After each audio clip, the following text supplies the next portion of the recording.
Okay, so it's a housing market video today. Okay, most of my videos are on sort of like martial arts and things, but today I'm going to talk about the housing market. Okay, I follow a guy called Dan Locke. He's got a great channel, and he teaches about like business and investments and things. And he does the occasional video on like martial arts and like street fighting and stuff. And he's the guy I learnt about palm strikes from. So he would say I'd never use my fists on the street, like ever. Just use palms, his palm strikes. So yeah, he taught me. Wait, I knew palm strikes were good, but not as good as like what they actually are until I sort of followed him, if that makes sense. So I'm gonna do like a housing market video today for you. What my opinions are going forward. Okay, so with interest rates like more than doubling, people's bills going up, and inflation numbers being above 10%, a lot of people think we're going to see like a housing crash. Okay, now the thing with that is most people nowadays have like a fixed mortgage. Okay, so like if people are on a variable rate, like and their interest rates went up substantially straight away, then yes, I agree. You know, you'd have a housing crash because people wouldn't be able to afford their mortgage anymore. But in 2020, like refinancing was like at like a pretty much an all-time high, and that was like 2 years ago. And most people went on a 5-year fixed term. Okay, so it basically means they've got like most people have got like 2 to 3 years left on their mortgage deal.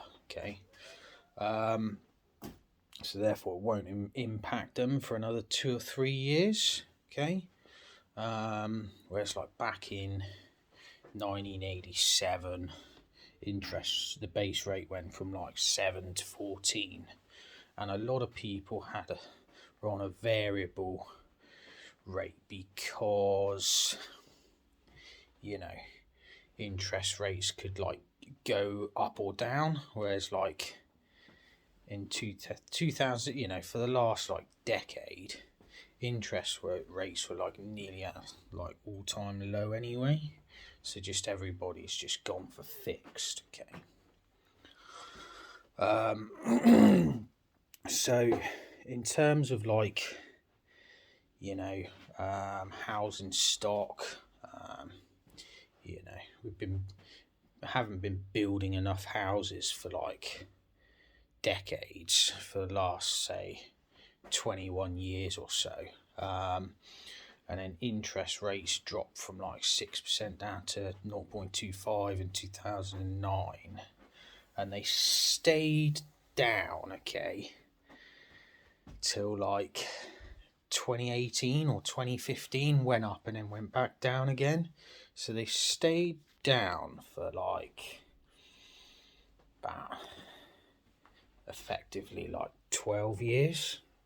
Okay, they haven't built enough houses for that period of time as well. So the average house price is around 10 times the average salary. Okay,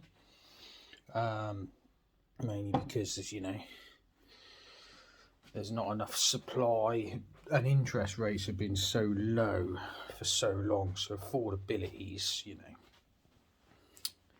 going to be a lot higher if interest rates are lower, and then banks are going to lend more, and just drives prices up.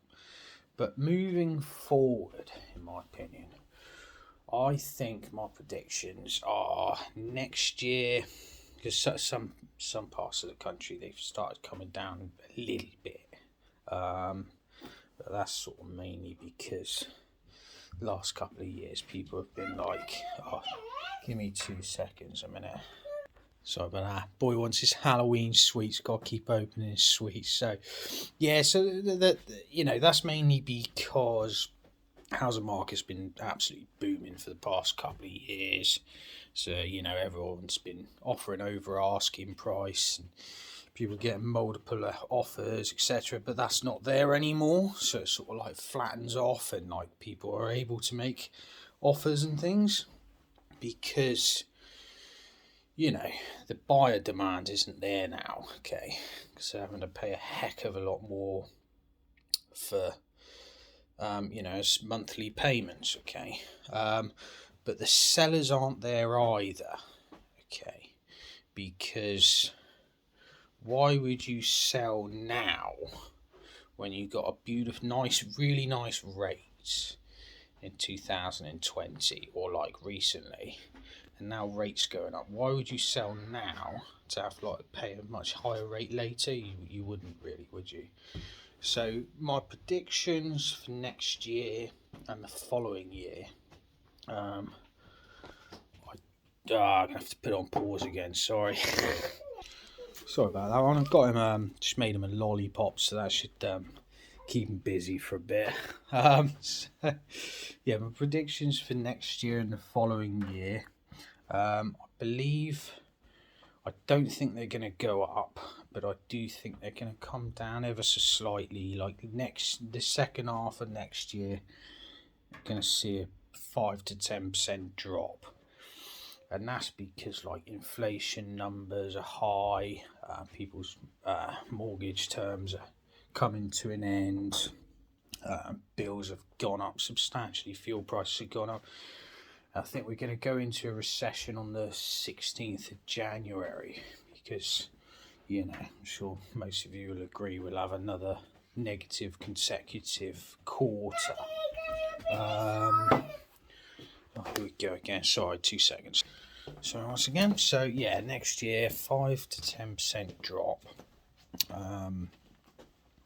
That's like buyer demand won't be there, okay. And when we go into recession, there'll be some layoffs, okay. And then the following year, I believe we're going to see something very similar, another 5 to 10% drop. But I don't see a speedy recovery, okay, because just unless the mortgage rates drop again, people aren't going to be able to afford, to get on the housing market. They're going to find it more tricky. But I don't see house prices going up quickly after that, okay. I can see them staying down for quite some time. But that's my thoughts. If you like this one, click the thumbs up. If you don't like it, click the thumbs down. Please leave a comment. Let me know your thoughts. And I'll see you on the next one, guys. Have a good one. Cheers.